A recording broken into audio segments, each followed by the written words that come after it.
course, there was more to my glow than tea. I was now, for the first time in my life, enjoying being the object of a man's reckless desire and nothing more. I'd played the role of the betrayed wife twice before. Wasn't I entitled to be on the other side of the broken vows for a change?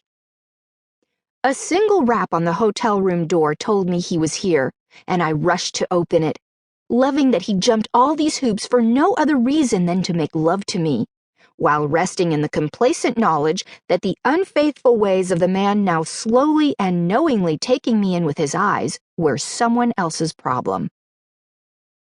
Hector was in his late 40s, and attractive in a sophisticated, sexy, citizen-of-the-world kind of way. Strong jaw, dark blue eyes that crinkled at the slightest smile, ash-brown hair parted on the side like a newscaster's, and the lean, lanky build of those who can eat what they want without putting on weight. He'd been a college professor in Argentina and still dressed like one. Tan slacks, slightly rumpled cotton shirts always open to reveal crisp white undershirts, and the same careless khaki trench coat that he must have worn around his Buenos Aires campus, because even in Miami, he never took it off, rain or shine. I could imagine him walking to classes absorbed in his thoughts, never imagining his country's economy would get so bad he'd have to emigrate to the United States with his wife, a nutritionist of some sort, and use what savings he'd protected to buy a small bookstore in Miami's far from gentrified Little Havana. He was one of those men whose thinning hair did nothing to diminish the power of his charm and undeniable masculinity.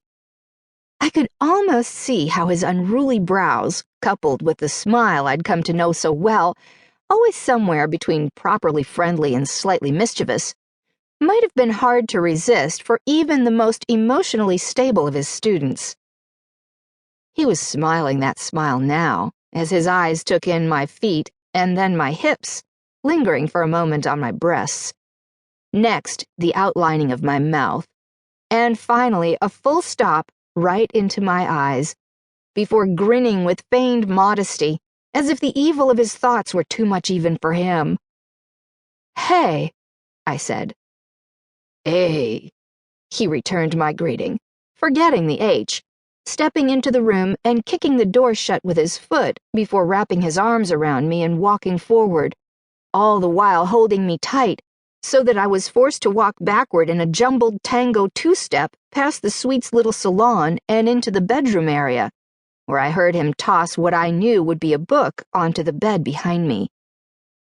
"I brought you something," he said into my ear, the thick Argentinian accent that seemed to underlie every sound before it came out of his mouth, seeming to me even more sexy than usual that day. I scurried away to see what message might be hidden in the book he'd chosen to bring me this time. It was the pocket version of Chiquita, a novel about a real-life Cuban burlesque dancer who drove men crazy in the 1800s, despite being little more than 2 feet tall. I smiled. Hector had placed a piece of cigarette box foil on page 405, marking the beginning of a paragraph that I proceeded to read out loud, while fighting his efforts to liberate my body from the baby doll.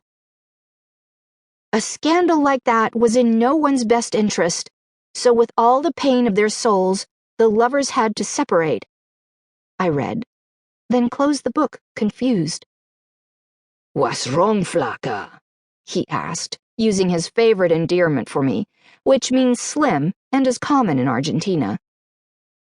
"Trying to tell me something, mister?" "What?